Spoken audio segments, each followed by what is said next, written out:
New Heights, it does my heart glad to come to you today to give some really super positive and exciting news. We've been saying for the last couple Sundays, we're continuing to keep you updated as things move and roll along with where we are in reopening this church building. And I just want to walk through some things this morning before we kind of talk about when that's going to happen. I want to tell you right off the bat this morning, or actually going to be watching this for the first time this afternoon, but watching it on Sunday morning, is that this is not like a full detailed plan right now in this video, but I want to let you know that next week and early next week, you will be receiving a document, or you can have access to a document that will more fully lay out a lot of the things that we are going to be doing around here, what you can expect of us, and what we need to expect out of you to be able to move forward over the coming weeks. And the first thing we want to let you know, and this is probably one of the most important things, is things are going to be a little bit different. I don't want anybody to come in here and think that it's just going to be business as usual and it's what we were doing before we kind of got shut down and we stopped meeting several weeks ago. And so when I say things will be different, it means this. It will be a shorter service. And for some of you right now, you're probably like jumping and screaming and thinking that's the greatest thing ever. There's a method for the madness, and there's a reason for that shorter service. We're not really going. We're talking about this. We'll commit ourselves to this. We're talking between a 45-minute to an hour service. All right. It will still have a lot, if not most, all of the same elements that we usually have in our services. Just maybe a little bit less, on the worship songs or something of that nature. And the way that we're going to be doing things will take away from a lot of the movement and the dead space in a service, and that will really help us to kind of clean things up as well. The reason that we're going to have a shorter service is one of the big reasons is that we are not going to have any children's programming for the foreseeable future. That means no children's church. That means no nursery care. And I think we understand why we have to do that, and we have to be safe with that. We've not set a deadline and a timeline as to when we will be able to have children's programming again. But the way we're operating is that we're just not going to rush that. We don't feel like there's a need to rush that. But we're trying to help you out as families to compensate for that with a little bit less of or time on the service. I also want to let you know as well too that when you come into this building, you're going to notice and recognize, and what we're trying to do is really just keep everything over here on the sanctuary side of the building. The other side of the building will kind of be closed off still. We just want to try to keep everybody over here. And so because of that, we will not have any of our Sunday school classes meeting on Sunday mornings for the foreseeable future as well. Again, I'm going to remind you that coming early next week, we will have a more detailed document on that things. I want to let you guys know this, and this is very important too, because some of you are saying, well, what in the world happens if I don't want to come on a Sunday morning because I'm still not really sure about things on a Sunday morning? Here's what I would say to you. We are not forcing you to be here on a Sunday morning. We would love to have you. We want to see everybody back, but we understand there are some very real tensions that people are having about whether they come back or when they come back and what's going on. And we want to try to help you in that as much as we can.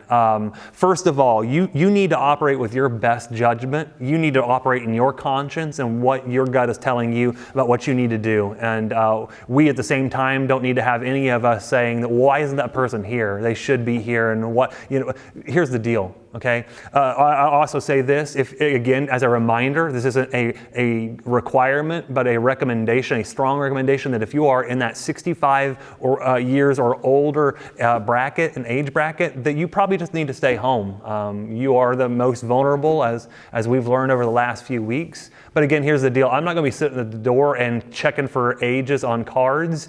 If you're going to come, you're going to come. That's your choice that you make. We're just trying to help you make the choice and say, guess what? You're free. You being here on a Sunday morning doesn't say anything good or bad about you, all right? So remember that. I also want to be very clear in saying that face mask and masks are a recommendation, but we're not making it a requirement. We're not making it a test of you being here or not. Again, I'm not going to sit at the door. We're not going to have people at the door and ushers at the door who are, pointing people out who don't have masks. Please just remember this in all things. And this has been one of the big things that we have learned over this whole course. Remember that what you are doing is not necessarily just for you. It's about all of the people around you. And so when you come here on a Sunday morning, Just remember that some people may not totally be comfortable being around people. So just be respectful of that. Again, we're not requiring things of you. We're just making recommendations that make it a little easier for all of us. Again, if you're hesitant to be here, please don't worry. We will continue to be doing our online services every single Sunday. We're talking about how we're going to do that. And probably what's going to happen is we're going to have our live and in-person gathering at 10:30 like we usually do. And we're going to offset our online services to a different time so that if maybe people want to check out, and come in live and in person, they can be here and do that, but also take away some of the things from the online service as well. It's going to be a lot of the very similar things, but we're going to continue to almost operate like we have two services.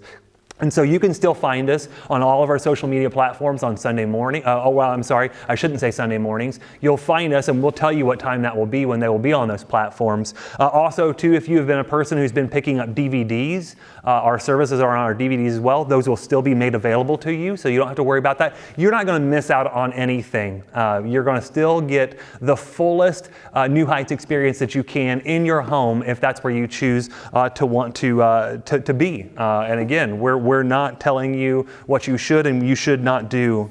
I guess we would also ask too that you just continue to show us grace.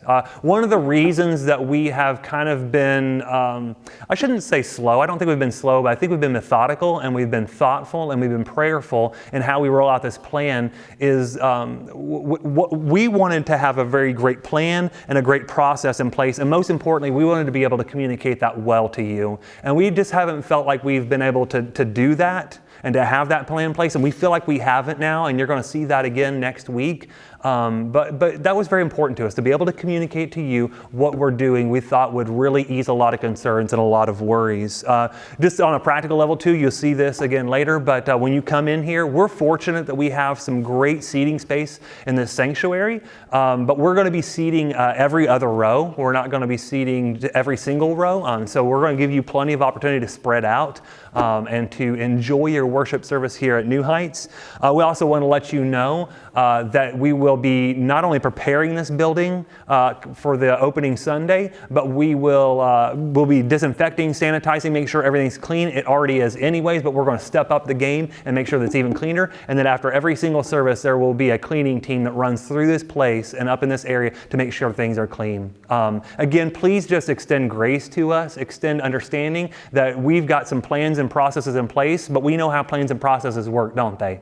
They can always go haywire. And so please just bear with us as we move through things. Things are going to be different for us. We're trying to figure this out too. Our communion is going to be different. Our offering is going to be different. Again, no handshakes, no high fives, no hugs. We're recommending that. But it's just going to be really tough for us. We understand that. But we're really looking forward to coming back together again. But again, like I said, there's probably something I'm leaving out right now in this basic preliminary plan. But it's going to come to you a little bit more in a fuller form later on. And I would say this, I have not said it yet, and I waited to the very end to make sure to tell you this, because I knew that if I told you the date we were going to start meeting, you'd tune out everything else after the fact. And so I'm telling you this, we will not be meeting this Sunday coming up, but we will start meeting and regathering again in person on May the 17th. And guys, like I said, I could not be more excited, more anxious, more hopeful to see you guys. I know that there are going to be some of you that I will see, some of you that I will not see,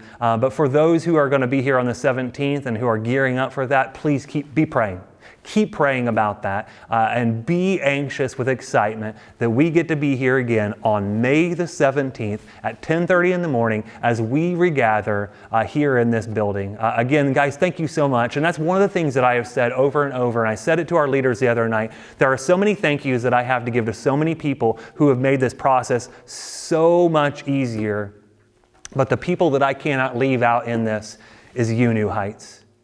You guys have been so incredibly flexible, amenable, and understanding through all of this. You have experienced church in a totally different way over the last few weeks. And some of you probably thought that you were going to be super resistant to it, but as you tried it, you understood, hey, I kind of like this. I kind of like the new things, all right? And so I want to say from the bottom of my heart, thank you. Thank you to so many of you who have been praying faithfully for this church and for this community. Thank you for those who have been praying for the ministers and the staff. And thank you for all the kind words that have been thrown our way over the last several weeks that have really given us the assurance and the confidence that what we are doing is the right thing. And so I pray and I ask that you would continue to do that for us, because this isn't over. We are still in a weird zone in life, but again, the excitement is bursting inside of me, knowing that I will get to see some of you very, very soon on May the 17th. Until then, guys, God bless,